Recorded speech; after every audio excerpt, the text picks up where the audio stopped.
they want, what they need. I will never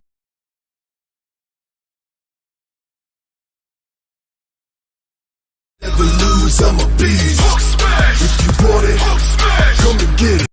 Wa qala idzan, Allah kemudian berfirman, bismillahirrahmanirrahim, ya ayyuhalladzina amanu dukhulu fis-silmi kaffatan wa la tattabi'u khutuwatis syaitan innahu lakum aduwwum mubin. Wa qala idzan, bismillahirrahmanirrahim, innallaha wa malaikatahu yusalluna 'alan nabi ya ayyuhalladzina amanu sallu 'alaihi wa sallimu taslima. Sesungguhnya Allah dan para malaikatnya, subhanallah, semua malaikat bersalawat kepada Rasulullah Muhammad sallallahu alaihi wasallam. Maka wahai orang-orang yang beriman, bersalawatlah kalian kepada Rasulullah dengan sebaik-baik salawat. Satu kali Nabi lagi duduk-duduk bersama malaikat Jibril. Tiba-tiba ada malaikat 1 juta jari-jarinya. Bayangkan Bu, 1 juta jari-jarinya. Bapak-bapak berapa jari-jari tak? 10. Cacat gitu. Ada jari-jari kaki 20. Ini malaikat 1 juta jari-jarinya. Woi, Nabi takjub. Wahai malaikat Jibril, ini enjo. Liga ya roh. Gana jari-jarinya. Banyak betul jari-jarinya. Dia bilang itu malaikat yang Allah tugaskan untuk mencatat hujan. Ada yang kira-kira bisa catat hujan di sini? Ada? Ada yang bisa catat air hujan? Tidak mungkin. Kenapa? Banyak. Biar banyak, kalau jatuh satu-satu bisa ku catat. Ini banyak bercatuan satunya bersamaan dan banyak. Cepat, tidak bisa dicatat. Begitu banyaknya. Tapi malaikat ini mampu mencatatnya. Lalu Nabi bertanya, kau catat semua? Iya. Yang jatuh di gunung, yang jatuh di laut, yang jatuh di darat, semua ku catat. Hebat. Satu yang tidak mampu ku catat ya Muhammad. Apa itu? Ketika umatmu berkumpul di masjid BTP, lalu mereka bersalawat kepadamu. Itu banyaknya pahala kalau kita kumpul begini lalu kita bersalawat. Ayo kita salawat bareng-bareng. Ya. Nah, kita tes dulu, tes dulu. Mana lebih kencang suaranya ibu-ibu dengan bapak-bapak? Bapak-bapak diam, ibu-ibu dulu ah. Jangan mau dikale Bu. Diam Ki Pak ya, diam Ki dulu. Ibu-ibu dulu didengar. Yuk. Salatullah salam ala toha salatullah salamullah ala. Insyaallah, diam. Hebat, terima kasih Bu. Ini bukan keras, ini namanya syahdu. Suara begini yang kasih nafsu laki-laki. Coba, makanya cewek, ibu-ibu, kalau nak telepon ki laki-laki jangan ki kasih syahdu suarata ya. Assalamualaikum, waalaikumsalam. Bagaimana cowok mundak nafsu?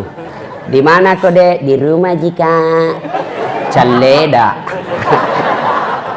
Coba beda kasih tegas. Assalamualaikum, waalaikumsalam. Di mana kau dek? Di rumah. Apa kau bikin? Kenapa kah? Enggak telepon mako itu. Ini waalaikumsalam. Video call nak kasih goyang-goyang pun Liliana. Waalaikumsalam. Bagaimana itu cowok ndak nafsu cilaka?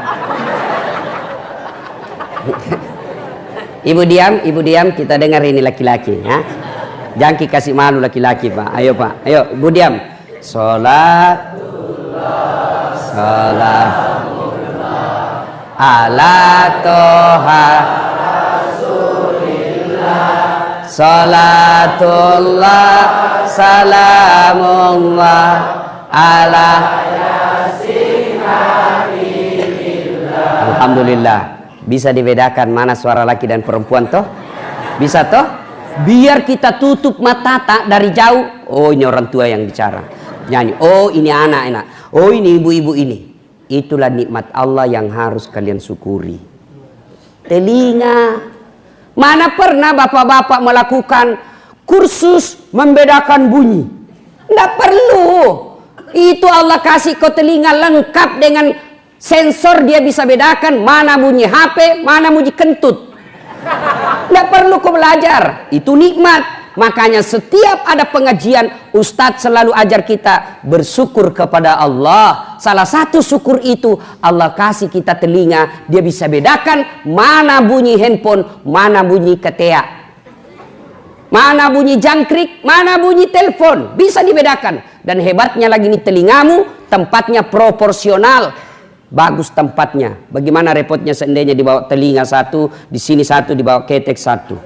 Halo, yo, di mana kok? Di rumah ji. Toh, nah, maka kita selalu bersyukur. Alhamdulillahirabbil alamin. Ibu bapak, saudara-saudara sekalian yang saya hormati, berat sekali saya mau ceramah hari ini. Kenapa? Panitia kasih saya waktu satu tempat, 3 judulnya. Kokohkan akidah, 1 memang nih. Rawat uhuah, 2. 3, raih kemuliaan. 3, baru honornya 1.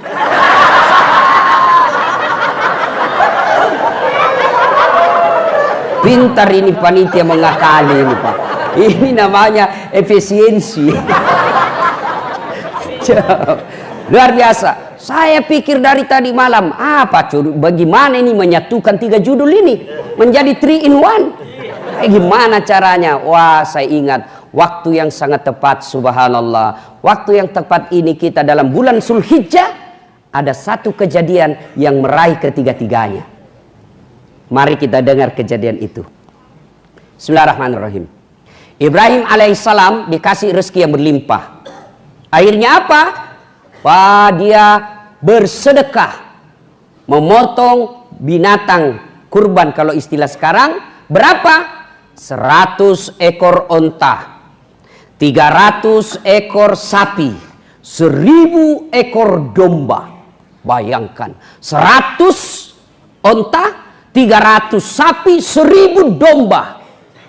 Kalau diuangkan sekarang 25 miliar.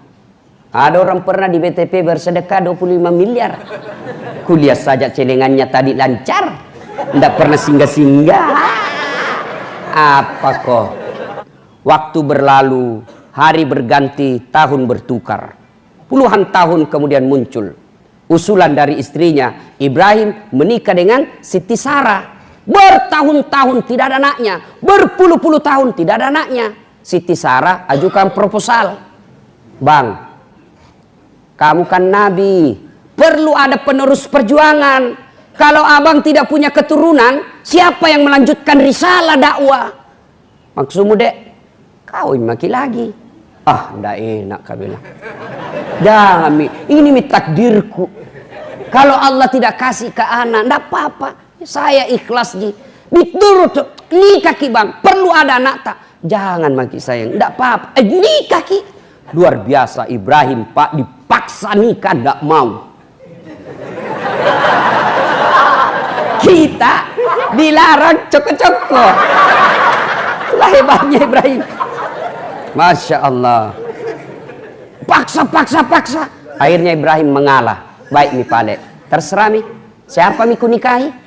Ternyata Siti Hajar bilang, jangan maki jauh-jauh. Itu mau budak tak?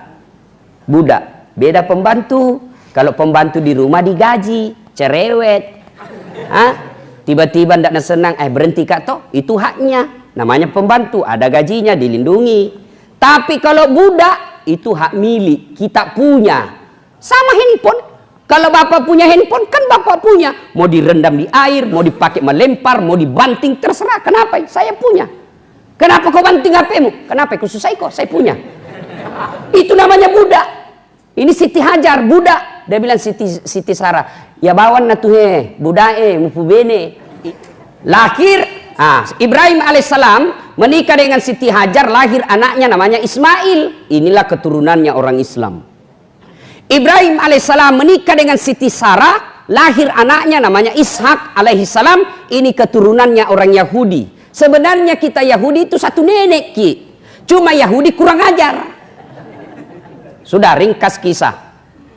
Ketika usianya Ismail dalam Quran dijelaskan tidak berapa jumlahnya, berapa tahun, tapi dijelaskan Ismail waktu itu sudah pandai membantu orang tuanya. Kira-kira sekarang anak-anak remaja lah.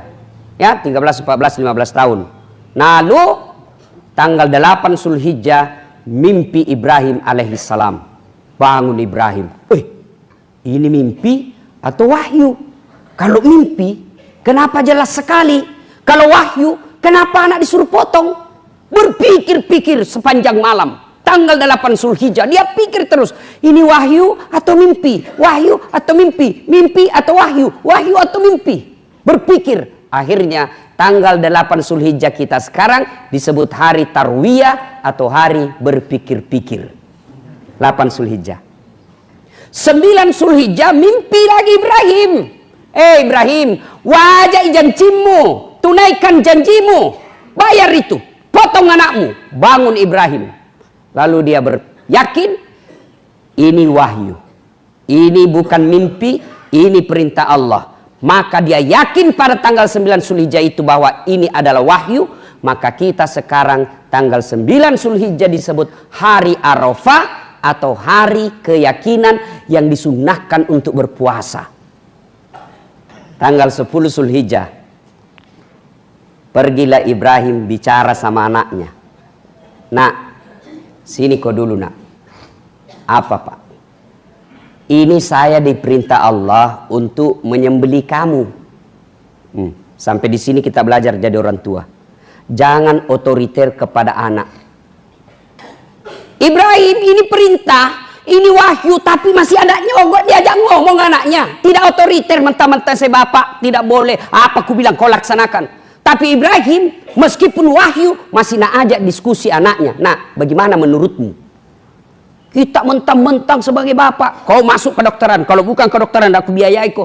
Mau dia apa kedokteran kalau anaknya tidak mampu otaknya?